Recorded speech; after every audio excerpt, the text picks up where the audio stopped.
नमस्कार दर्शकों, मैं हूं नाविका कुमार और आप जुड़ रहे हैं मेरे साथ सवाल पब्लिक का शो पर। एक और ममता बनर्जी की द बंगाल स्टोरी है, जहां वो ईद के मौके पर मुसलमानों के सामने आरोप लगाती हैं कि 2024 के लिए बीजेपी सांप्रदायिक कैंपेन कर रही है। तो दूसरी ओर उन्हीं ममता बनर्जी ने जब आईसिस जिहादियों का शिकार बनी गैर मुस्लिम लड़कियों पर बनी फिल्म द केरल स्टोरी को बैन किया, तो उस बैन को हटाने का आदेश आज देश के सुप्रीम कोर्ट को देना पड़ा।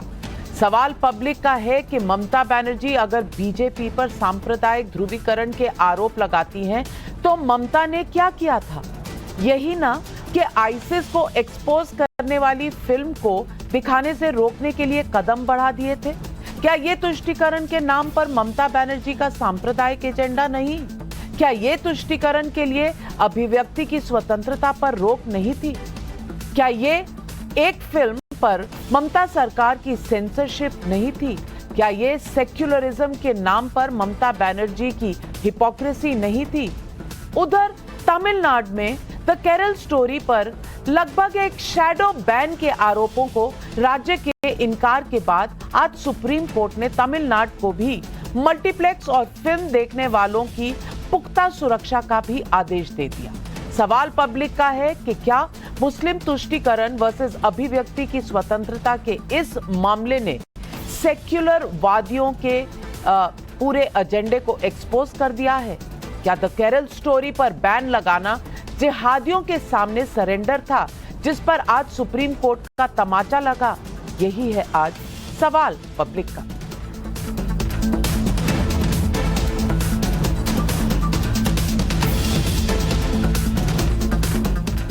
पश्चिम बंगाल में द केरल स्टोरी पर बैन हटाते हुए सुप्रीम कोर्ट ने आज बेहद अहम कमेंट्स दिए।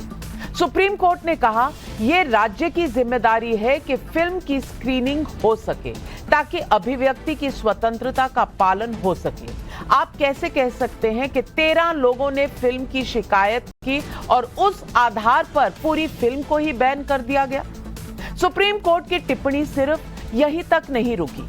कोर्ट ने यह भी कहा कि इनटॉलरेंस के आधार पर अगर फिल्में बैन करने लगे तो लोग सिर्फ कार्टून या स्पोर्ट्स ही देख पाएंगे। द केरल स्टोरी पर बैन के सवाल पर सुप्रीम कोर्ट ने जब ये रुख अपनाया, तो मैं आपके लिए 6 महीने पहले के कुछ पन्ने पलटाना चाहूंगी। तारीख थी 15 दिसंबर 2022 और मौका था 28वें कोलकाता इंटरनेशनल फिल्म फेस्टिवल का। उस मौके पर ममता बनर्जी की मौजूदगी में महानायक अमिताभ बच्चन ने क्या कहा था, आपको सुनवाते हैं। Close to 24 films were released between 21 and 1947 that either obviously or obliquely depicted the British as oppressors. The British Indian censors made every possible attempt to throttle such messages. But even now, ladies and gentlemen, and I'm sure my colleagues on stage will agree, questions are being raised on civil liberties and freedom of expression. दिसंबर 2022 में ममता बनर्जी अभिव्यक्ति की स्वतंत्रता की champion बनी हुई थी और अमिताभ बच्चन के इस बयान को मोदी सरकार के खिलाफ कॉन्टेक्स्ट में लेने की कोशिश हुई थी। तो भैया, मैं पूछती हूँ कि क्या अभिव्यक्ति की स्वतंत्रता सिलेक्टिव हो सकती है? क्या मजहब के चश्मे से अभिव्यक्ति की स्वतंत्रता को देखने का नंबर बदल जाता है हर फिल्म को लेकर? स्वतंत्र का विजुअलाइजेशन छोटा हो जाता है? आज सुप्रीम कोर्ट ने फिल्म निर्माताओं से भी साफ कहा, द केरल स्टोरी की स्क्रीनिंग के दौरान ये डिस्क्लेमर चलाना होगा कि 32,000 महिलाओं के कन्वर्जन का कोई प्रामाणिक आंकड़ा नहीं है। फिल्म फिक्शनलाइज्ड वर्जन यानी कि कहानी के तौर पर सही घटनाओं पर आधारित है, यानी घटनाओं की काल्पनिक चित्रण है। ये सच्ची घटना या डॉक्यूमेंट्री नहीं है। यहाँ शब्दों पर गौर कीजिएगा। ये डिस्क्लेमर नहीं लिखना है कि फिल्म काल्पनिक घटनाओं पर आधारित है, बल्कि ये लिखना है कि फिल्म घटनाओं का काल्पनिक स्वरूप है, यानी घटनाएं हुई हैं। इससे इनकार सुप्रीम कोर्ट भी नहीं कर रहा है। सुप्रीम कोर्ट में मामले की अगली सुनवाई 18 जुलाई को होगी। लेकिन सुप्रीम कोर्ट के आज के रुख के बावजूद क्या तृणमूल कांग्रेस या कांग्रेस ये खुलकर नहीं कह पा रहे कि द केरल स्टोरी की स्क्रीनिंग रोकना गलत था? सुनिए ये बयान। Now, what we are saying that in the best interests of Bengal, the Honorable Chief Minister of Bengal, Srimati Mamata Banerjee, took the call in the initial stages and she banned the cinema. Now, it is the fundamental right of every citizen of the country to go to the courts of law, which the producer did. The Supreme Court has given its observation. Now, following this, Honorable Chief Minister, what action she will take is, Didi will say, it's not possible for me to say. Myself, seen the story, seen the film. If this kind of stories are being indicted, it may drive a wedge in the social structure of our country. Supreme Court of our country is such an which knows the better of what is to be done and what is not to be done. तो आज सवाल public का, क्या the Kerala story से ban हटाकर supreme court ने ममता बनर्जी की तुष्टीकरण politics को बेनकाब कर दिया है? क्या ममता, स्टालिन जैसे नेता आईसिस समर्थक जिहादियों के आगे अभिव्यक्ति की स्वतंत्रता पर नतमस्तक हो जाते हैं? और सवाल नंबर 3, क्या बीजेपी पर सांप्रदायिक राजनीति का आरोप लगाने वाले विपक्षी दल सेक्युलरिज्म के नाम पर सांप्रदायिकता और तुष्टीकरण करते हैं? यही है आज पब्लिक के सवाल। और आज इन सवालों के जवाब देने के लिए हमारे साथ जुड़ रहे हैं बीजेपी के सांसद और राष्ट्रीय प्रवक्ता doctor Sudhanshu Trivedi, Ishkaran Bhandari supreme court के एडवोकेट हैं, सुभाषा जी राजनीतिक विशेषज्ञ हैं। हमारे साथ इस डिबेट पर आज जुड़ रहे हैं मानव जायसवाल, तृणमूल कांग्रेस के लीडर हैं, असीम वकार साहब प्रवक्ता हैं AIMIM के, और लोकेश जिंदल कांग्रेस के लीडर हैं। मेरा पहला सवाल मानव जायसवाल जी से। मानव जायसवाल जी, असल में अब सुप्रीम कोर्ट ने कह दिया है कि जो आप कर रहे थे शायद वो कहीं ना कहीं तुष्टीकरण था। स्वतंत्रता अभिव्यक्ति की सबको होनी चाहिए, और ये अमिताभ बच्चन ने आप ही के प्लेटफॉर्म से दिसंबर में कहा था। आज इस बैन के लिए सुप्रीम कोर्ट को मध्यस्थता करनी पड़ी, आपको ऑर्डर देना पड़ा। क्या इससे बड़ा कोई प्रमाण हो सकता है कि कहीं ना कहीं वोट बैंक की राजनीति हावी थी इस बात पर कि हम आतंकवादियों से इस देश की बच्चियों को बचाना चाहते थे? मैडम, सभी को मेरा नमस्कार है, खासकर वकार साहब को मैं बड़ा सुनता हूं, उनको बड़े संजीदे व्यक्ति हैं वो।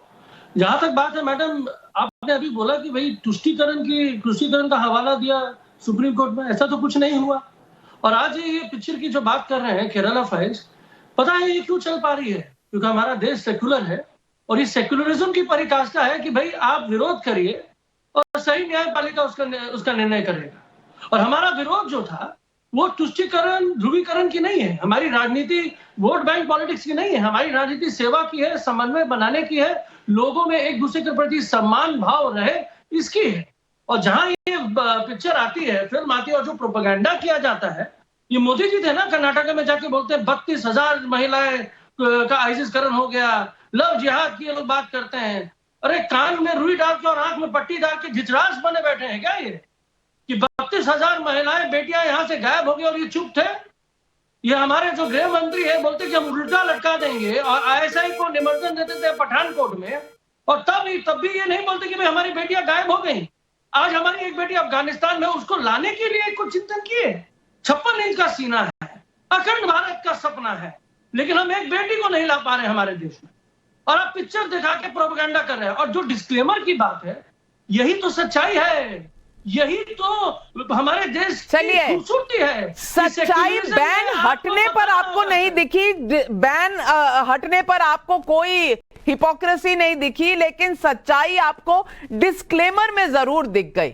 ये कहते हैं इश्करण भंडारी जी, कन्वीनियंट ट्रूथ, मतलब जो आपको सोचना है जिससे आपको एक छतरी मिल जाए अपने आप को बचाने के लिए, आप वो छतरी इस्तेमाल कर लीजिए। लेकिन जो बड़ा डिसीजन है सुप्रीम कोर्ट का बैन को लेकर, उस पर आप कुछ मत करिए, वहां आप आंखें बंद कर लीजिए। क्या यही नहीं कर रही तृणमूल कांग्रेस आज?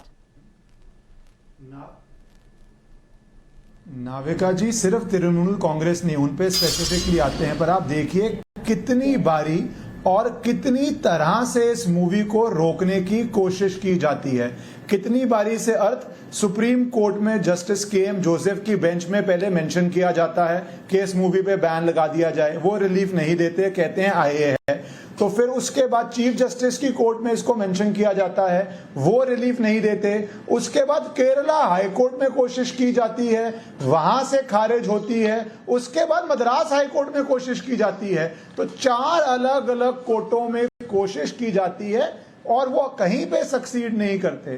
तो यहां पे आप सोचेंगे बात रुक जाएगी, कोर्ट के आदेशों का सम्मान होगा, पर सम्मान की जगह महाराष्ट्र में एक फॉर्मर मिनिस्टर को देखते हैं जो कहते हैं कि प्रोड्यूसर को पब्लिकली हैंग कर दिया जाए।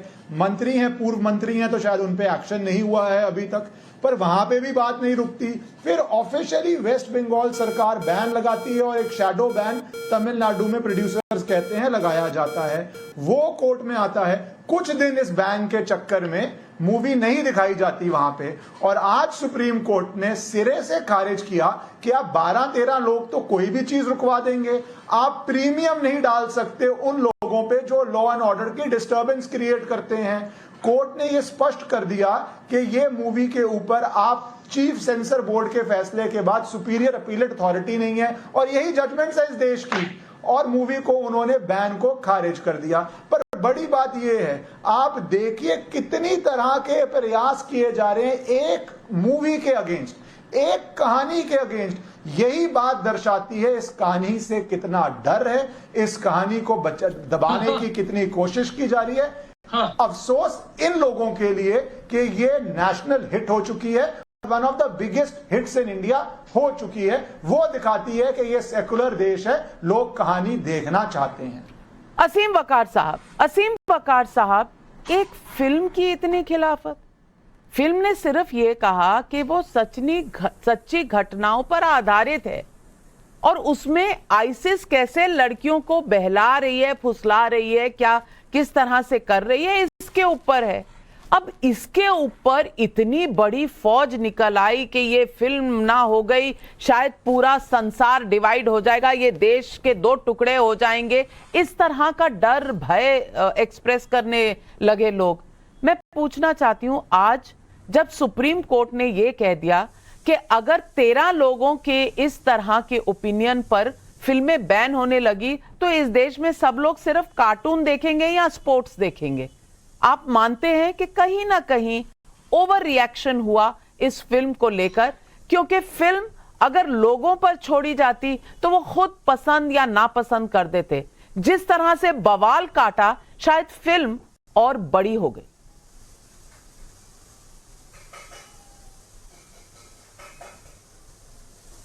देखिए, जवाब दूं। आपकी आवाज थोड़ी बंद हो गई, क्या मेरी आवाज आ रही है आपको? बिल्कुल आ रही है जी। देखिए, द केरला स्टोरी पर बंगाल में बैन लग गया, नाविका कुमार जी के ऊपर पहाड़ टूट गया।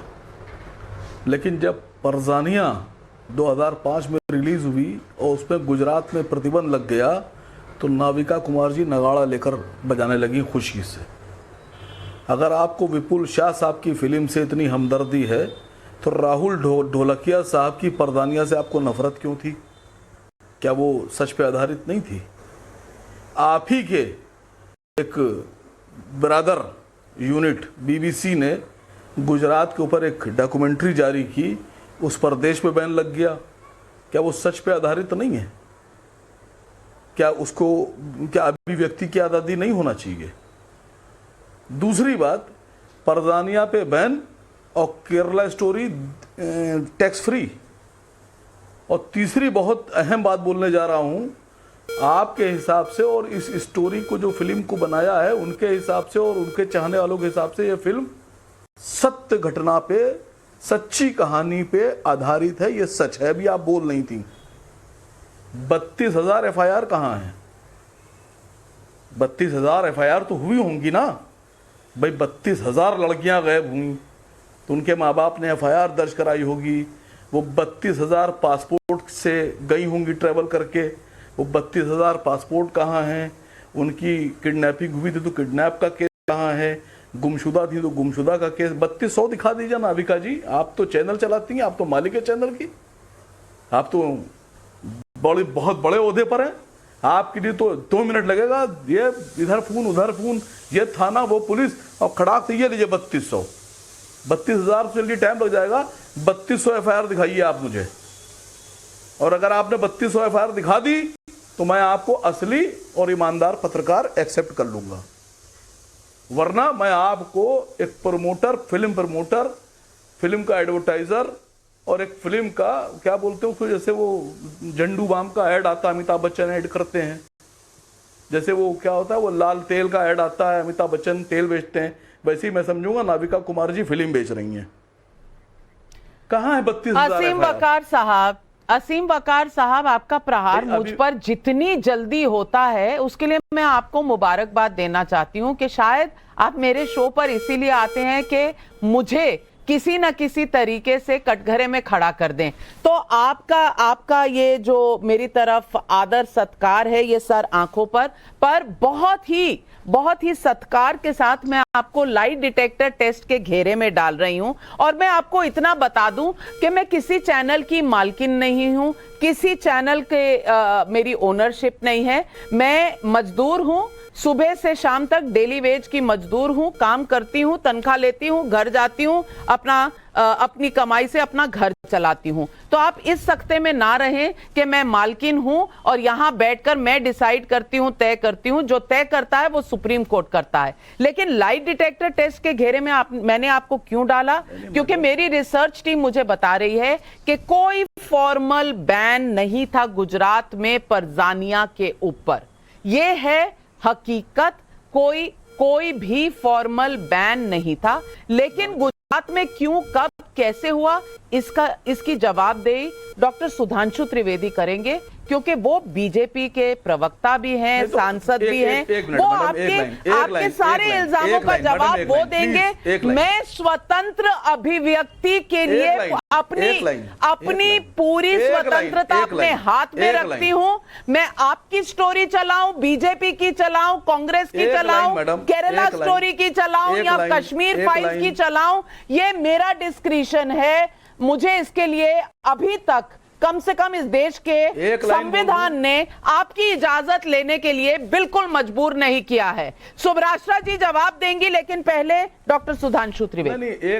नहीं, अब आपका समय हो गया, अब जवाब देंगे डॉक्टर सुधांशु त्रिवेदी। आप बस सुनने की जहमत करें, उसके बाद दोबारा टिप्पणी करने का भी समय दूंगी। डॉक्टर सुधांशु त्रिवेदी, बोल लूं एक लाइन। देखिए, मैं नाविका जी, मैं थोड़ा विलंब से जुड़ा, पर अभी असीम वकार साहब की ओजस्वी वाणी सुन के मुझे लगा कि भैया जी भावनाओं में बह के कुछ ज्यादा बोल गए। अब मैं आपको फैक्ट बताता हूं जनाब, ये कोई हवा में कही गई बात नहीं है।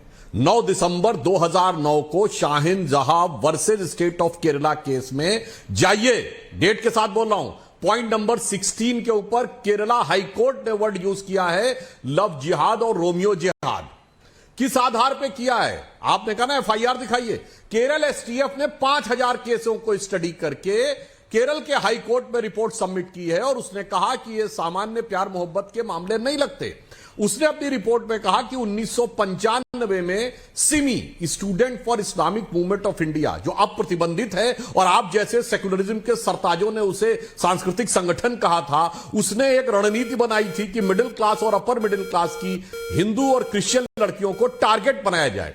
इसलिए केरल के फ्लोर ऑफ द हाउस पे केरल के मुख्यमंत्री VS अच्युतानंदन, जो कम्युनिस्ट पार्टी के थे, उन्होंने यह कहा था कि इस ढंग की घटनाएं हो रही हैं। लव जिहाद वर्ड कहा था और कहा था 20 साल में केरल मुस्लिम स्टेट बन जाएगा। जनाब, अगर कोई मुख्यमंत्री ये कहे कि 20 साल में हो जाएगा तो 32,000 तो बहुत छोटा आंकड़ा है ना, वो बहुत कुछ हुआ होगा उसके बाद मुख्यमंत्री के मुंह से निकला होगा। फिर कांग्रेस के मुख्यमंत्री ओमन चांडी ने यह बोला है। इसलिए मुझे लगता है कि शायद आपने केरल के उस मामले के बारे में जानकारी नहीं ली और इसलिए आप ऐसा बोलने लगे। और अब मैं दूसरी बात कह देता हूं जो आपने कहा। चलिए, परजानिया थी, ये बनी है कश्मीर फाइल्स और केरला फाइल्स। कितना बिजनेस किया परजानिया ने? अंततः फिल्म दर्शक तय करते हैं किसको हीरो बनाना है, किसको हीरो नहीं बनाना है। अगर शाहरुख खान, सलमान खान बन गए, अमिताभ बच्चन बड़े बन गए, तो दर्शकों ने तय किया। तो बताइए, दूसरा, आपने बीबीसी की डॉक्यूमेंट्री कहा, माने बीबीसी डॉक्यूमेंट्री है। डॉक्यूमेंट्री का मतलब होता है ये एक फैक्ट्स का डॉक्यूमेंटेशन, फिल्म का मतलब होता है चित्रण। फैक्ट्स के रूप में तो जो कुछ बीबीसी डॉक्यूमेंट्री ने कहा सब गलत सिद्ध हो चुका है। गुजरात एसटीएफ से लेके, गुजरात हाईकोर्ट से लेके, सुप्रीम कोर्ट की एसटीएफ की इंक्वायरी से लेके सर्वोच्च न्यायालय तक जो जो बातें डॉक्यूमेंट्री ने कहा वो सब झूठ साबित हो चुकी हैं। इसलिए अगर कोई डॉक्यूमेंट्री के नाम पे बनाता है तो वो भारत की लोकतांत्रिक व्यवस्था, भारत की संवैधानिक व्यवस्था, भारत की न्यायिक व्यवस्था का मजाक उड़ाता है। इसलिए वो बैन होने लायक था। इसमें जो कहा गया है तो ठीक उल्टा है। भारत की संवैधानिक व्यवस्था के रूप में चीफ मिनिस्टर ने बोला है, भारत की न्यायिक व्यवस्था के रूप में हाई कोर्ट में बोला है। अब आप बताइए, उसके बाद आपको यह लगता है कि यह गलत है, तो आपके साथ तो मुझे बड़ा आश्चर्य लग रहा है।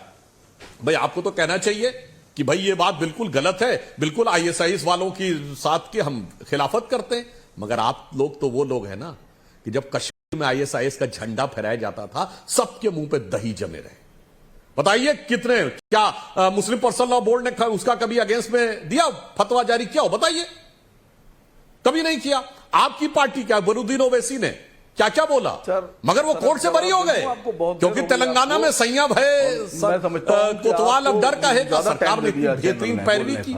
आपके नेता आदि जनाब बरुद्दीन ओवैसी ने क्या बोला कि जब मोदी पहाड़ पे चले जाएंगे, योगी मठ में चले जाएंगे, तब तुम्हें बचाने कौन आएगा? नहीं, ये सब तो सेक्युलरिज्म का सुंदर संगीत है। और केरल हाईकोर्ट से लेकर केरल के मुख्यमंत्री ने जो कुछ बोला है वो फसाना है। जनाब, हकीकत और फसाने का अंतर समझिए और उसके बाद अपना तराना सुनाइए। जवाब सुन लीजिए सर जी। अब क्या जवाब है आपका? नहीं, जवाब सुन लीजिए सर, जवाब सुन लीजिए। जी, देखिए, जवाब ये है कि आपने कहा ये झूठ पे आधारित, वो झूठ पे आधारित। तहलका.com ने एक स्टिंग ऑपरेशन किया था बाबू बजरंगी का, वो यूट्यूब पे आज भी पड़ा हुआ है। और खाली बाबू बजरंगी का नहीं किया था, कईयों का किया था। और वो सब अपने जुर्म कबूल कर रहे थे बाबू बजरंगी का, और वो बेइज्जत बरी हो गया। लाहौल बिला कुव्वत। जो आदमी खुद अपना जुर्म कबूल कर रहा है वो भी बेइज्जत बरी हो गया। अब इसको क्या कहिएगा आप, सच या झूठ?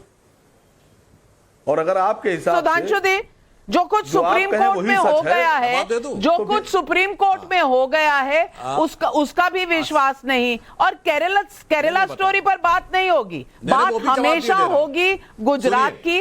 अपनी गलत डिसीजंस पर कोई बात नहीं करेंगे, ना वकार साहब और ना मानव जैसा। भागिए, मैं आपकी पिच से नहीं भागूंगा। अरे मैडम, मैं आप मुझे आपकी बोलने पिच पे बैटिंग करता हूं, मैं पिच से नहीं भाग रहा हूं। नाविका जी, मुझे तहलका.com की बात कही, मुझे तकलीफ हो रहा है। पहली बात तो अब तहलका एक्सपोज हो चुका है। अरे जनाब, अब पूरी बात बोल दूं। अब तो आप बोल चुके, आप कितना बार बार बीच में बोलेंगे मान्यवर? सर, मेरी बात तो पूरी हो जाने दीजिए। तो तहलका का तहलका, देखिए, नहीं तहलका उतर। अरे सुनिए सर, देखिए, आप बहुत देर बोले, अब मुझे बोलने नहीं दिया नाविका जी ने, फिर आपको माइक पकड़ा दिया। आप बोल लीजिए भाई। अब ये बताइए कि हम लोग सुनने तो आए नहीं है, आप सरकार है। अरे भाई, आपकी बात तो सुनिए ना, और क्या बोलना? चलिए, हमारी बात साहब कहाँ सुनते हैं आप? तो सुनाते हैं मुझे, जब आते हैं सुनाते हैं मुझे। नहीं, आप नाराज मत होइए। बिल्कुल नहीं। आप क्योंकि आप डिबेट में आप एंकर हैं, नहीं आप एंकर हैं। अगर आपके यहाँ कोई और नाम होगा मैं उसका नाम लूंगा। आपने कहा कि लाई डिटेक्टर टेस्ट में मेरा आपने डाल दिया, तो आपने मेरी एक ही बात क्यों डाली? आपको मेरी जो बातें मैं बोलता हूं वो भी डालिए। अब लाई डिटेक्टर टेस्ट में डालिए। देखिए, मैं सच बोलने जा रहा हूं कि मोदी जी ने सबको 15-15 लाख रुपए दे दीजिए, डालिए मशीन में। हिंदुस्तान में 30 रुपए लीटर पेट्रोल बिक रहा है, मोदी जी ने वादा पूरा किया। चलिए, मशीन के अंदर अब मुद्दा उधर चला गया, पेट्रोल के दाम पे चला गया, अभिव्यक्ति की आजादी पर नहीं है। केरला स्टोरी पर आपका कोई सवाल नहीं है, कोई जवाब नहीं है। आप पेट्रोल के दाम पे चले जाएंगे, आप गुजरात चले जाएंगे, 21 साल पहले की बात करेंगे, आज की बात करना आपके लिए मुनासिब नहीं है। तो फिर आप जवाब सुनिए सुधांशु जी का, सुनिए। जी हाँ, उन्हीं का तो सुनेंगे जवाब, उन्हीं का जवाब सुनने बैठे हैं हम लोग। पूरा चैनल जो है, पूरा देश उन्हीं का सुनने बैठे। अरे भैया, आप तो बोल लिए ना, अब और क्या बोलेंगे भैया? आप तो बोल लिए, अब हम क्या बोले दो भैया? अब हम ये कह रहे हैं, देखिए, अभी तक तो पिच बदलना था, मैदाने छोड़ के भाग गए, पर चिंता मत करिए, आपके सारे मैदानों सारे पिच का जवाब देता हूं। आपने कहा कि 15 लाख नहीं आए, अब 15 लाख जाना बंद हो गए। अब विदेशी बैंक में एक भी पैसा जाता है तो रियल टाइम इंफॉर्मेशन मशीन खराब हो गई, तब तक भारत सरकार ने जानकारी तक नहीं, जिस मशीन में झूठ पकड़ा जाता है वो मशीन खराब हो गई, अब नहीं आएगी मशीन सामने। सुनिए, काहे आप घबराए जा रहे हैं? अरे सुनिए तो भाई, अरे भाई आप बात सुनिए। आपने पेट्रोल की बात कही ना, अब सुन लीजिए। सिलेंडर गैस का हमारी सरकार आने से पहले जनवरी 2014 में 1241 रुपए का था। आज कोविड और रशिया यूक्रेन की लड़ाई के बाद भी 1000 कुछ सौ रुपए का है जनाब, उससे भी सस्ता है जो 9 साल पहले था। और नहीं तो मैं दर्शकों से कहता हूं, जाके लाई डिटेक्टर टेस्ट चेक करिए, देखिए कि एलपीजी का सिलेंडर जनवरी 2014 में कितने का था, 1241 था कि नहीं। अब चलिए, आप मैदान छोड़ के भाग गए थे, अब जिस पिच पे आए उस पे तहलका की बात कर रहे थे ना। जानते कोर्ट से क्यों खारिज हुआ? अगर कोई आप टेप चलाते हैं तो क्या कहता कोर्ट, इसका अनऑडिटेड वीडियो दीजिए ताकि उसकी फोरेंसिक जांच हो सके। आप किसी चीज का बीच में निकाल के कट करके नहीं रख सकते, नहीं प्रोवाइड कर पाए।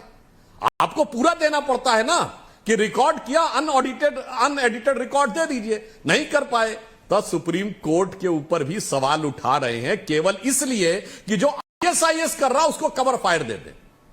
आईएसआईएस को कवर फायर सवाल सिर्फ यही है, सवाल सिर्फ यही है। मानव जायसवाल जी, मानव जायसवाल जी, आपको भी आईसीएस को बचाने की कोई मजबूरी है? कोई मजबूरी है कि आप पेट्रोल के दाम, और by the way lie detector test आपने कहा तो ये भी चेक हो रहा है कि पेट्रोल के दाम क्या थे और गैस के दाम क्या थे। लेकिन मानव जायसवाल, आप सीरिया और इराक में पेट्रोल बहुत सस्ता है।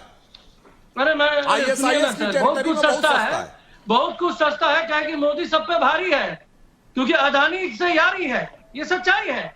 आज आपने जो हवाला दिया है 2014 में पर डॉलर बैरल कितना था, बैरल जानते हैं ना?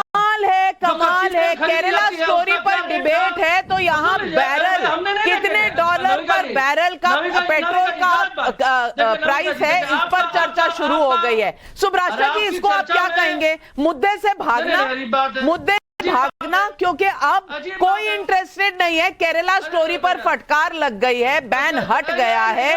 कहीं ना कहीं सवाल जनता पूछ रही है कि तुष्टीकरण क्यों कर रहे थे। अब जवाब तो है नहीं, तो चलिए डिस्कस करते हैं price of petroleum, price of petrol. ये सुब्राशा जी, ये कौन सी साइकोलॉजी है? नहीं, आप किससे बात कर रहे हैं? ये साइकोलॉजी वही है जिसका वर्णन आपने कर दिया। जब सुप्रीम कोर्ट से कितने भाजपा के पैनलिस्ट आ गए की सरकार को और साथ साथ ममता बनर्जी के बोल को भी। मानव जायसवाल जी, अगर आपका नाम शुभ्रास्ता है तो आप ही बात कर लीजिए। मैंने आप शुभ है, आपका नाम शुभ्रास्ता है तो आप कह लीजिए अपनी बात। नहीं, अरे आप शुभ है, आप बात करिए ना।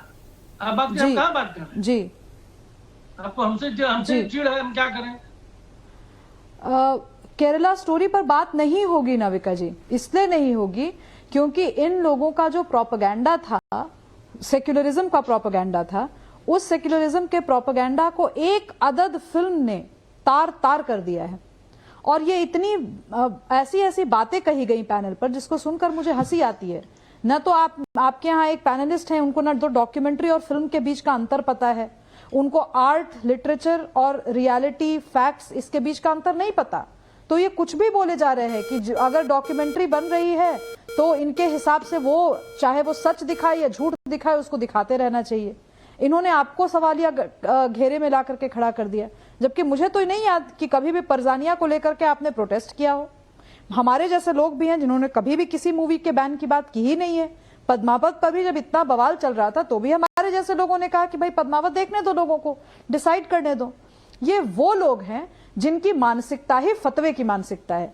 इनके हिसाब से अगर चीजें हो तो आप देखिए, आप अप्रिशिएट कीजिए आर्ट को, और अगर इनके हिसाब से चीजें नहीं हो तो आप अपने आप को एक कमरे में या एक पर्दे के अंदर बैन कर लीजिए और बस उसी चीज पे बात कीजिए जिस पे ये कहते हैं कि आपको बात करनी चाहिए। ये बहुत ही अजीब तरीके की बातें कही गई। कहा गया कि 32,000 FIR नाविका जी दिखाइए तो मैं आपको जर्नलिस्ट मान लूंगा।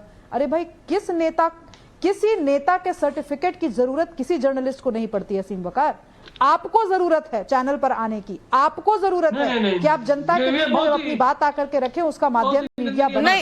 और मैं अंतिम बात कहना चाहती हूँ नाविका जी, ये सारी डिबेट्स में लागू होता है।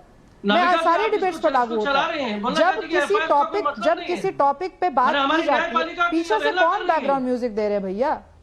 ये ना आप नाविका जी, किसकी ये हमारी अवहेलना कर रही न्यायपालिका की हूं मैं? अवहेलना कर रही हैं। मैंने FIR देने का मैं 2009 का आपके कोर्ट सर्टिफिकेट की का जरूरत नहीं, ऑर्डर आपको उठा लगता है लीजिए कि ना किसी केरला न्याय हाई प्रक्रिया कोर्ट का। की अवहेलना मानव कर रही हूं ना। जायसवाल जी, आपकी सारी भ्रम जो है ना वो सॉल्व हो जाएंगे। और 2009 में मैं पढ़कर बता देती हूँ केरला हाई ना कोर्ट तो ने ये क्या कहा था। ना आप इनका research आप होता लोग है। पढ़ते नहीं हैं, आपके दिमाग ना तो आप में पढ़ते सिर्फ हैं, इतना ना आता आपका है research होता है, कि ना आपको जब basic बीजेपी बात किसी को बताएगा जी। सपोर्ट करे तो उसको अपोज कर दो, राइट विंग किसी को सपोर्ट करे तो उसको अपोज कर दो। मैं आपको बताती हूँ कि क्या कहा था तब 2009 में केरला पर वहां के हाई कोर्ट ने उन्होंने कहा था, I have perused the case diary file. There are indications that several instances took place in the state of Kerala. It is stated that there is a movement or project which is called Romeo Jihad or Love Jihad, conceived by a section of the Muslims. The idea appears to be to convert girls belonging to other religions to Islam. ये Kerala high court का 2009 का order है। नाविका जी, इसके ऊपर चिंतन नहीं हो रहा है। प्रश्न है कि 32,000 FIR करने की आवश्यकता नहीं है। ठीक है, 32,000 नहीं है, 7,000 है, 5,000 है, 10 है, 26 है। 26 लड़कियों ने तो कल आकर गवाही दी है ना। कल तो 26 लड़कियों ने गवाही दी है। 26 लड़कियों का तो धर्मांतरण हुआ, उनको आईसिस ने बहकाने की कोशिश की, तो कम क्या है? अरे भैया, बहकाने की कोशिश करी, आईसिस एक आतंकवादी संस्था है और वो यही मोडस ऑपरेंडी चलाती है। तो ये केंद्र सरकार कर क्या रही है भाई? आईसिस कनेक्ट चल रहा है हमारी बेटियों के साथ और ये चुप है। अब सुब्राशा जी जैसी लेडी है, ममता बनर्जी को वाचिक और बौद्धिक पेचिश क्यों हो गया? परिवार वाले इसके मैं पूछ रही हूँ आपसे ना, सीधा परिवार, आप अपने बच्चों को नहीं दिखाना चाहते, रोक दीजिए, ये आपके इख्तियार में। लेकिन सुधांशु त्रिवेदी जी, तथ्यों पर बात क्यों नहीं हो रही? तथ्यों पर बात क्यों नहीं हो रही? अगर 32,000 नहीं है और 7,000 है तो फिल्म बैन कर दो, क्या ये सही है? सुनिए, मैं मानव जी की बात का भी जवाब दे देता हूं। मुझे समझ में नहीं आता है, तो रूलिंग पार्टी है 12 साल से, FIR एलिमेंट्री चीज होती है, उसके बाद पुलिस इन्वेस्टिगेशन करती है, इन्वेस्टिगेशन करके कहां सबमिट करती है? कोर्ट में, फिर लोअर कोर्ट के बाद जाता हाई कोर्ट में। अगर हाई कोर्ट ने कह दिया तो FIR की वजूद क्या है भाई? आवश्यकता क्या है? जैसे आप नोटबुक में लिखते हैं, फिर एग्जाम के समय कॉपी सबमिट करते हैं, एग्जामिनर उसके ऊपर अपना डिसीजन देता है और आप एग्जाम में पास या फेल डिक्लेयर हो जाते हैं। अरे भाई, जब एग्जामिनर ने रिजल्ट डिक्लेयर कर दिया, आप सबके बीच में नहीं बोल सकते। मुझे समझ नहीं आता कि आप लोग डिबेट के रूल्स क्यों नहीं जानते। मानव जायसवाल जी, आपकी आवाज और सुधांशु जी की आवाज दोनों हमारे व्यूअर्स नहीं सुन सकते। एक बार में कृपया एक ही गेस्ट बोले। मैं आपको समय दूंगी, अभी आप रुक जाइए, पहले सुन लीजिए फिर बोलिए। FIR में नहीं होता, मैंने इतने कुशासन मानव जी, ब्रेक लगाइए, गाड़ी रोकिए, एक्सीडेंट हो जाएगा। पहले सुनिए फिर बोलिए। अरे एक्सीडेंट हो गया है मैडम। हाँ, वो तो हो गया, आज सुप्रीम कोर्ट ने कर दिया। नहीं, आज कर ही दिया है सुप्रीम कोर्ट ने एक्सीडेंट। 32,000 वाला जुमला बंगाल सरकार का कर दिया एक्सीडेंट। 32,000 जो माता पिता है उनके ऊपर आप अवहेलना कर रहे हैं। मैंने हमारे संस्कार जो हमारे परिवार में बड़े संस्कार याद आ गए। आज देखिए, अब ये भाग रहे थे विषय से। हमारा देश जिस पटल पे है विश्व पे, मानव जी, चिल्लाने से झूठ सच नहीं हो जाता और सच झूठ नहीं हो जाता। रुक जाइए, रुक जाइए। मैं आपसे प्रार्थना करती हूँ, कृपया सुन लीजिए, कृपया सुन लीजिए। को मौका दीजिए। जी, सुधांशु जी। अब देखिए नाविका जी, मैं बता रहा हूं, मजाक का उड़ाया गया है। बंगाल की धरती वो धरती है जिसने आर्ट एंड कल्चर में और पर्टिकुलरली सिनेमा में इस देश में मील के पत्थर स्थापित किए हैं। अगर लोगों को न पता हो तो 2007 में जब वर्ल्ड में सिनेमा की सेंचुरी हुई थी, 100 साल पूरे हुए थे, तो टाइम मैगजीन ने वर्ल्ड की 100 बेस्ट मूवीज की लिस्ट निकाली थी विदाउट रैंकिंग। उसमें भारत की 4 मूवीज थी और उसमें से 2 बंगाली और 2 हिंदी थी, जिसमें एक सत्यजीत रे की पथेर पंचाली भी थी, दूसरी बंगाली मूवी का मुझे नाम नहीं पता। ऑल टाइम ऑस्कर अवार्ड एक ही को मिला है आज तक, भारतीय को, सत्यजीत रे को। बताइए, देव कुमार बोस से लेके सत्यजीत रे से लेके ऋषिकेश मुखर्जी जी की धरती वाले लोग, आज बंगाली भद्र लोग का रिप्रेजेंटेशन करने वाले लोग कह रहे हैं कला की अभिव्यक्ति बैन हो जाना चाहिए। कौन किसका मजाक उड़ा रहा है साहब? कितना बड़ा मजाक बंगाल की संस्कृति के साथ आपने उड़ाने का काम किया है, पर्टिकुलरली फिल्म के बारे में कह रहा हूं। तो आपने देश के साथ साथ अपने प्रांत की संस्कृति का किसके लिए? चंद आतंकवादी अतिवादी पक्षों को कवर फायर देने के लिए आपने किया है। और मानव जी, आप भागे थे, मैं भागने वाला नहीं हूं। आप कह रहे हैं 2014 में कितने बैरल था? सुनिए, 2014 में जब तक इनकी सरकार थी तब तक सरकार के पास पेट्रोल और डीजल के रेट कंट्रोल करने का अधिकार था, जो अक्टूबर 2014 में खत्म हो गया as per the WTO agreement in the 1 January 1995। मैं चुनौती से आपसे कहता हूं, आज एक कोई क्लॉज बताइए जिससे भारत सरकार कंट्रोल कर सकती हो। एक ही तरीका है कि वो टैक्स को कम करे। हमने 2 बार टैक्स कम किया है।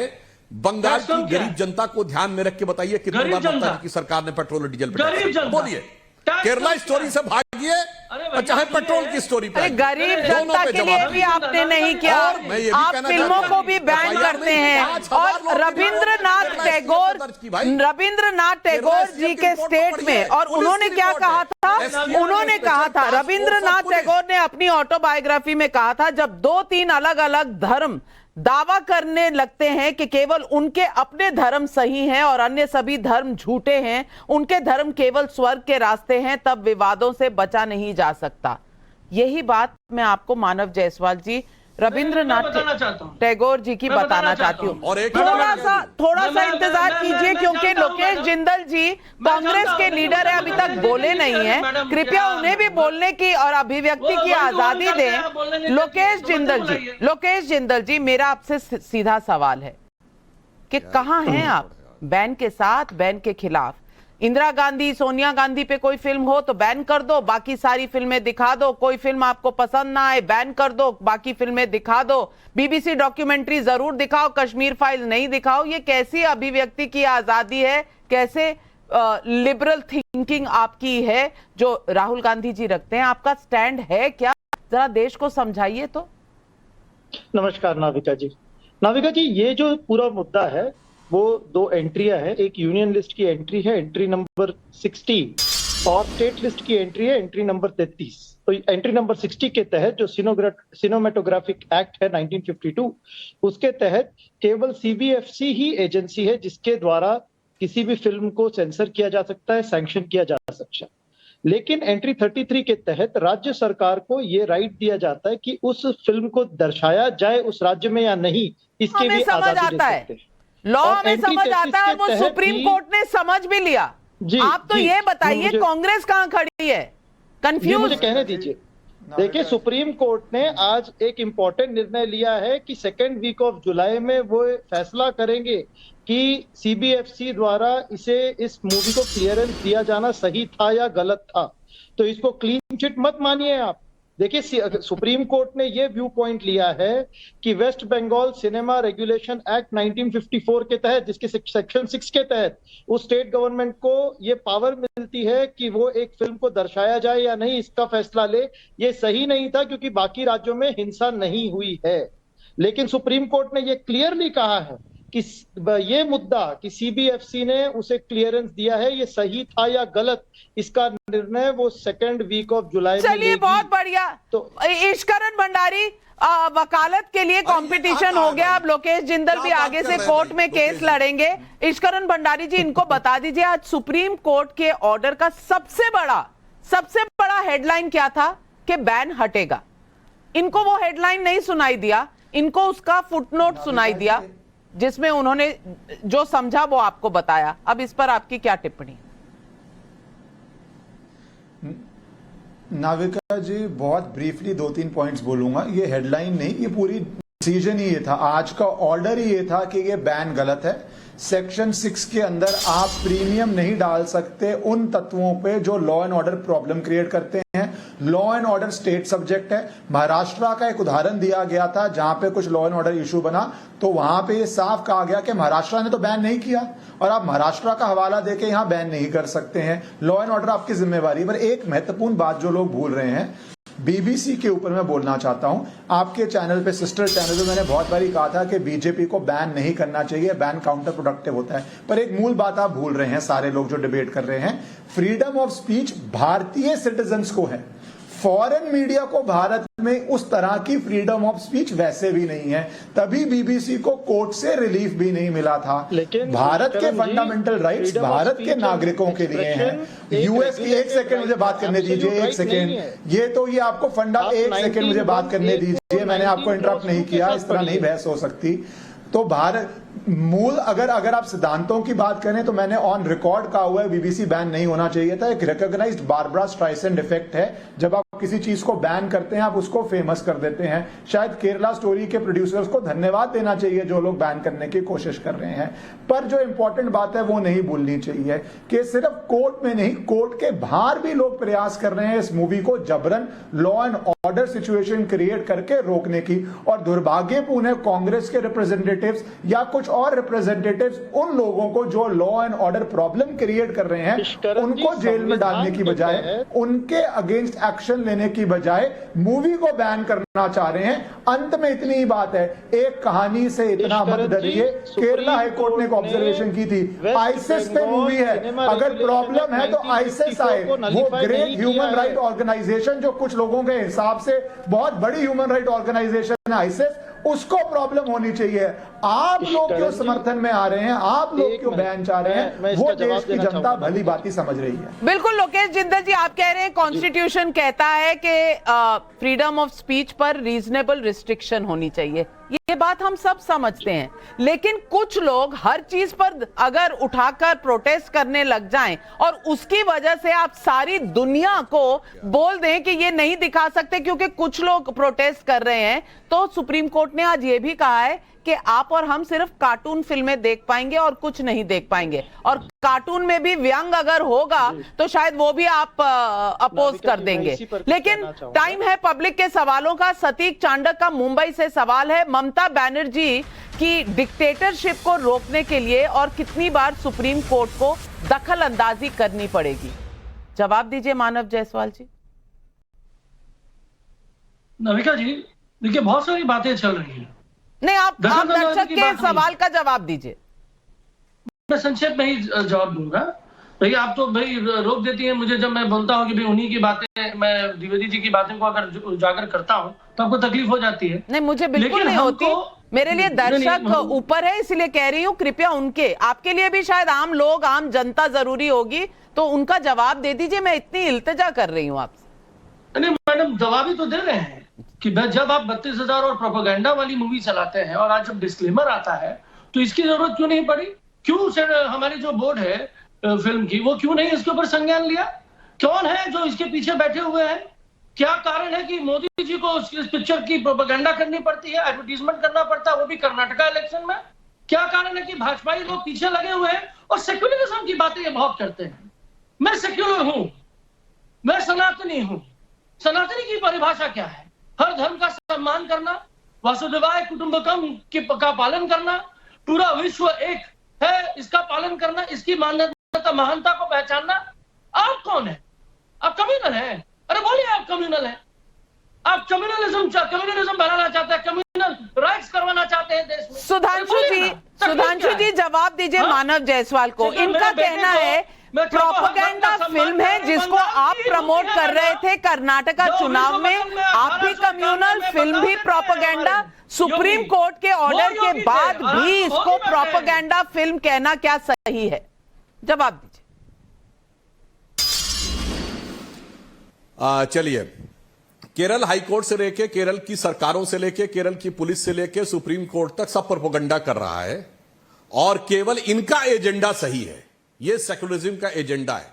तो अब मानव जी मैं आपके सामने एक और फैक्ट रख देता हूं, जिसके बाद मुझे लगता है कि मानव जी और असीम वकार जैसे सेक्युलरिज्म के सूरमाओं के पास बचने का स्कोप बहुत कम बचेगा। केरल में जानते क्या हुआ था? केरल की असेंबली एकमात्र भारत की असेंबली है जिसने एक आतंकवादी के पक्ष में प्रस्ताव पारित किया था। और तारीख के साथ बोल रहा हूं, 16 मार्च 2006 केरल विधानसभा का स्पेशल सेशन बुलाया जाता है। किसके लिए? कि तमिलनाडु की जेल में बंद अब्दुल नजर मदनी जो 1998 के कोयम्बटूर ब्लास्ट का मुख्य आरोपी है, उसे जेल से रिहा कर दिया जाए। 117 के 117 विधायक पक्ष में वोट करते हैं, सारे कांग्रेसी और सारे कम्युनिस्ट। उत्तर भारत में लोगों को पता नहीं रहता। यह तो सेक्युलरिज्म का सुंदर संगीत था, इसमें कौन सी बुराई की बात? सुंदर संगीत है। ये जब कश्मीर में आईएसआईएस के झंडे लहराए जाते थे, वो सेक्युलरिज्म का सुंदर संगीत था। जब मेरी जान पाकिस्तान कहा जाता था, वो भी सेक्युलरिज्म का सुंदर संगीत था। और जब ममता जी ने कहा था, भाई आप अपने टाइम पे बोलिए, बहुत डिस्टर्बेंस मत करिए, हम शांति से बैठते हैं, आपकी बात सुनते हैं। अब सुनिए, IMDT एक्ट को क्वेश करते समय सुप्रीम कोर्ट जब 2007 में कहता है, 1990 में क्यों विश्व प्रताप सिंह, अरे यार कहां भागने लगे भाई, तमीज से बात करिए। आप लगातार बीच में डिस्टर्ब कर रहे हैं, मैं कभी डिस्टर्ब नहीं करता हूं किसी को। मानव जायसवाल जी, ये स्टूडेंट पॉलिटिक्स नहीं है। आप स्टूडेंट पॉलिटिक्स किसी कॉलेज में नहीं कर रहे, इस तरह के नारे आप नहीं लगाइए प्लीज। आप किसी को भी अगर बोलने की इजाजत नहीं देंगे तो अभिव्यक्ति छोड़िए, मुंह खोलना बंद हो जाएगा लोगों का। आप स्वीपिंग रिमार्क देते रहेंगे, स्वीपिंग रिमार्क दिए जा रहे हैं। अरे भाई वो बोल ले तो आप बोलिएगा, आप पूरा बोले, वो कुछ नहीं बोले। मानव जी मेरे को फेडर डाउन करना पड़ेगा, इतना समय आपको चुप कराने में चला जाता है। नहीं, मैं मानव जी को चैलेंज करता हूं, क्या बकवास कर रहे हैं? मैं स्वीपिंग रिमार्क कर रहा हूं, मैं असेंबली का रिजोल्यूशन कोट कर रहा हूं और ये कह रहे हैं स्वीपिंग रिमार्क है। लिमिट होती है ये इस ढंग की अपसर्ड बहस करने की। सेक्युलरिज्म पर स्वीपिंग रिमार्क देना आपके लिए बड़ा आसान है, आपको मजाक उड़ाना। अरे आप सुनिए, मैंने असेंबली का रिजोल्यूशन भी डेट कोट किया है और आप कह रहे हैं स्वीपिंग रिमार्क कर रहे हैं। स्वीपिंग रिमार्क आप लगातार इधर से उधर, उधर से इधर, बेकार की बातों को लेके हवाई लंतरानी उड़ाते चले जा रहे हैं, क्योंकि मुझे पता आपके पास कोई जवाब नहीं है। ISIS के झंडे नहीं लहराए जाते थे कश्मीर में हर जुमे की नमाज को एक भीड़ बाहर निकल के आके इंस्पेक्टर अयूब पंडित की हत्या नहीं कर देती थी। वो सेक्युलरिज्म का सुंदर संगीत था। मालदा में आके भीड़ ने नहीं घेर दिया था पुलिस के थाने को, वो सेक्युलरिज्म का सुंदर संगीत था। और जिस समय IMDT एक्ट को क्वेश करते समय सुप्रीम कोर्ट ने 2007 में कहा कि बांग्लादेशी घुसपैठ भारत पर विदेशी आक्रमण के समकक्ष है, और ममता जी ने कहा मैं देखती हूं कौन इनको बाहर निकालता है। यह सेक्युलरिज्म का सुंदर संगीत था भाई। दिल्ली में कौन सा संगीत चल रहा था? दिल्ली में जब दिल्ली चल रहा था और वेलकम ट्रम्प कर रहा था, शर्म नहीं आती है आपको बोलने में? अरे चुल्लू भर पानी में डूब जाना चाहिए कि आप लोग सपोर्ट कर रहे हैं। मानव जायसवाल जी, एक बैन मर्यादा रखें, और एक बैन हटाया है, सुप्रीम कोर्ट ने हटाया है। सुप्रीम कोर्ट ने बैन को रद्द किया है, सुधांशु त्रिवेदी जी ने नहीं किया। आप क्यों इतने उत्तेजित हो रहे हैं? डर पड़ गया है तो अपना संतुलन मत खोइए भाई। आज सुप्रीम कोर्ट का चाबुक पड़ गया तो संतुलन मत खोइए। क्यों नहीं गिरा? मैं अगला पब्लिक का सवाल ले रही हूं। ऋषि कुमार का शहडोल मध्य प्रदेश से सवाल है। चुनाव के समय ममता दीदी मंच से चंडी पाठ करती थी, लेकिन गैर मुस्लिम लड़कियों के शोषण पर बनी फिल्म पर बैन लगा दिया था। क्या ममता को देश की बेटियों से उनकी माफी नहीं मांगनी चाहिए? सुभाष जांगड़ा का नासिक से सवाल है। द केरल स्टोरी से बैन हट गया तो क्या ममता बनर्जी सिनेमा घरों को बंद करके अपनी तुष्टीकरण की राजनीति जारी रखेंगी? संजय कुमार का चुरू से सवाल है। ममता बनर्जी द केरल स्टोरी पर बैन करके क्या छुपाना चाहती थी? गैर मुस्लिम बेटियों पर हुए जुल्म को छुपाना था या आतंकियों के सच को दुनिया से छुपाना था? संजय प्रजापति मुंबई से सवाल पूछ रहे हैं। नाविका जी, विपक्ष को क्या हो गया है? केरला स्टोरी आईसिस की करतूतों पर बनी है, लेकिन विपक्ष के प्रवक्ता उनके बचाव में इतनी जद्दोजहद क्यों कर रहे हैं? राजेश सिंगल का नासिक से सवाल। ये लोग टीवी पर बैठकर फिल्म की सच्चाई का सबूत मांगते हैं, क्या इन लोगों के पास कोई सबूत है कि फिल्म झूठी है? ये इतने सवाल आ रहे हैं मानव जायसवाल जी और असीम बकार जी। असीम बकार जी, क्या कहेंगे? आज देश के कोने कोने से लोग सवाल भेज रहे हैं और ये लाइव यूट्यूब पर आ रहे हैं इस वक्त। नहीं, देखिए, सबसे पहली बात तो मैंने तो एक बार भी नहीं कहा कि बैन लगना चाहिए नहीं लगना चाहिए। मैंने तो सवाल पूछा था। सवाल यह है कि जब आपको लगता है फिल्म आपने अच्छी और सच्ची बना दी, असलियत पे आधारित है, तो आपने ये क्यों लिखा कि ये काल्पनिक है? क्यों लिखा आपने काल्पनिक? आपको बताना पड़ेगा ना। दूसरी बात देखिए, बहुत लंबा टाइम नहीं मिलता है टीवी के ऊपर, जल्दी जल्दी बात कहना पड़ती है, क्योंकि ऐसा ना हो कि बात ही खत्म हो जाए। वो आपकी मशीन जो लाई डिटेक्टर टेस्ट थी, उसमें मैं 2-3 बातें और डालना चाह रहा हूं। ये जो नासिक से सवाल इन्होंने पूछा है, ये भाई साहब 4 बार बंबई जा चुके हैं बुलेट ट्रेन से। इधर आप मशीन में डालिए, हिंदुस्तान में 26 बुलेट ट्रेन चल रही हैं। बनारस कोटो बन गया है, चलिए लखनऊ बन गया है, ये सारे सवाल मशीन में चले गए हैं। लेकिन आप इतने मासूम हैं, आप इतने मासूम हैं वकार साहब, क्या आप ओवैसी जी की बातें भी भूल गई जो केरला स्टोरी पर कही थी? सुधांशु जी ने याद दिला दीजिए, ओवैसी जी ने क्या कहा था? इन्हीं के नेता है ना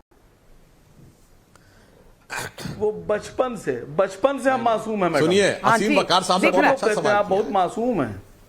नहीं, असीम वकार साहब, सुधांशु भाई, अरे आपकी मासूमियत तो बहुत मेरे पास काबिले तारीफ है। सुनिए सर, अरे सुनिए तो, सुनाइए अभी मेरे पास, और वो बताने लगा कि वो जो मशीन झूठ पकड़ती थी टाइम्स नाउ की, उसका सेल खत्म हो गया, बैटरी खत्म हो गई उसकी। नहीं, बैटरी बहुत है, बैटरी पूरी है, हम फुल्ली चार्ज हैं। आपकी याददाश्त की थोड़ी बैटरी कम हो गई, आपको ओवैसी जी के बयान भूल गए हैं, इसीलिए सुधांशु जी आपकी याददाश्त तरोताजा कर देंगे। सुधांशु जी सुनिए, जो आपने बात कही है ना, उसमें मशीन की जरूरत नहीं है। अब बताइए, जिस पार्टी का नाम है मजलिसे इत्तेहादुल मुसलमीन, बुलेट ट्रेन पे जो मजलिसे इत्तेहादुल मुसलमीन बुलेट ट्रेन चलाने के लिए काम करती है ना, हवाई जहाज बनाने के लिए काम करती है। जनाब, हमारे आने से पहले जितने एयरपोर्ट थे उसके 2.5 गुने हो गए एयरपोर्ट, 2.5 गुने। अभी कर्नाटक का चुनाव खत्म हुआ, भले ही हार गए। 2 एयरपोर्ट थे, आज 7 हैं। सुनिए, उत्तर प्रदेश के रहने वाले आप है ना, हमारी सरकार आने से पहले 2 एयरपोर्ट थे, लखनऊ और वाराणसी, आज 7 एयरपोर्ट हैं। पूरा पूर्वांचल से लेकर पश्चिम तक का एक्सप्रेसवे बन गया। दिखाई पड़ा कि नहीं दिखाई पड़ा? इसलिए मैं कह रहा हूं, मगर आपकी पार्टी, फिर कह रहा हूं, मजलिसे इत्तिहादुल मुसलमीन, मुसलमानों की एकता के लिए प्रतिबद्ध पार्टी, देश में विकास के लिए सेकुलरिज्म का ताज पहनकर उत्तर से दक्षिण तक नाना प्रकार की बातें करती है, और ये सारे सेकुलर दलों को एक सेकुलरिज्म का सुंदर संगीत नजर आता है। चाहे इनके नेता अकबरुद्दीन ओवैसी जी के द्वारा कितने भी प्रकार की गालियां बकना हो हिंदू देवी देवताओं के लिए, या असदुद्दीन ओवैसी के द्वारा यह कहना हो कि वो हिमालय में चले जाएंगे और मठ में चले जाएंगे तो कौन बचाएगा, और जाने क्या क्या। क्यों, ये बताइए, तस्लीमा नसरीन की प्रेस कॉन्फ्रेंस में हैदराबाद में जाके जो तो आपने तोड़ फोड़ की थी कि किताब को बैठ छोड़िए, अरे बोलने नहीं देंगे प्रेस कॉन्फ्रेंस में, तो ये बताइए, तो क्या था? वो तो सेकुलरिज्म का सुंदर संगीत था, अभिव्यक्ति की स्वतंत्रता की एक सुंदर अभिव्यक्ति, यही तो था ना। जवाब सुन लीजिए, या वो बुलेट ट्रेन बनाने के लिए किए थे? बताइए, जवाब सुन लीजिए। चलिए, जवाब 30 सेकेंड। हमने तो हवाई जहाज, ट्रेन की बात, प्रोग्राम का समय बस खत्म हो रहा है, 30 सेकेंड। हाँ, ये जो धर्म संसद के नाम पे मुसलमानों के नरसंहार करवा रहे हैं आप लोग, और आप उस पर एक्शन नहीं ले रहे हैं। जहां देखो 10 लाख को मार दो, 20 लाख को मार दो, ये जो धर्म संसद के नाम पे नरसंहार हो रहे हैं, ये जहां जहां जो आपके जो समर्थन में लोग हैं, ये मुसलमानों के खिलाफ आग उगल रहे हैं। ये कौन करा रहा है? तस्लीमा नसरीन तो विदेशी है, मुसलमान तो इसी देश के रहने वाले हैं ना।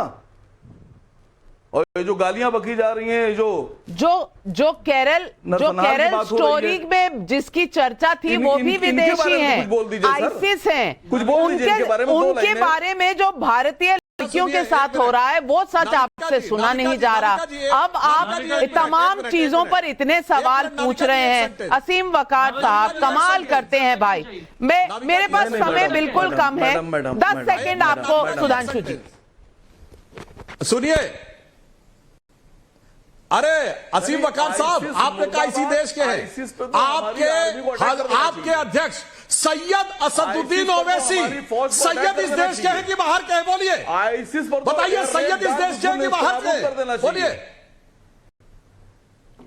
सवाल कई हैं, लेकिन जिस दिन सुप्रीम कोर्ट की फटकार लगती है, बैन हटता है, तब भी कुछ लोग सेक्युलरिज्म के नाम पर अपना झंडा उठाए हुए हैं, अपनी बात पर जवाब नहीं देंगे। तृणमूल कांग्रेस के लोग, वो लोग जो केरला स्टोरी की बैन के समर्थन में थे, सवाल अब भी ये उठाएंगे कि तुम क्या करते हो, ऐसा क्यों होता है, वैसा क्यों होता है, हर चीज मुद्दे से भटकाने के लिए। ये क्यों कर रहे हैं? क्योंकि आज कोई जवाब नहीं है। सोचिए इसके बारे में दर्शकों, कौन गुमराह कर रहा है, कौन भटका रहा है, और क्यों सुप्रीम कोर्ट को कहना पड़ता है कि अभिव्यक्ति की आजादी बहुत अहम आजादी है। आज सवाल पब्लिक का शो पर बस इतना ही। लेती हूं आपसे इजाजत। नमस्कार। पर जाइएगा मत, क्योंकि आ रही है न्यूज की पाठशाला।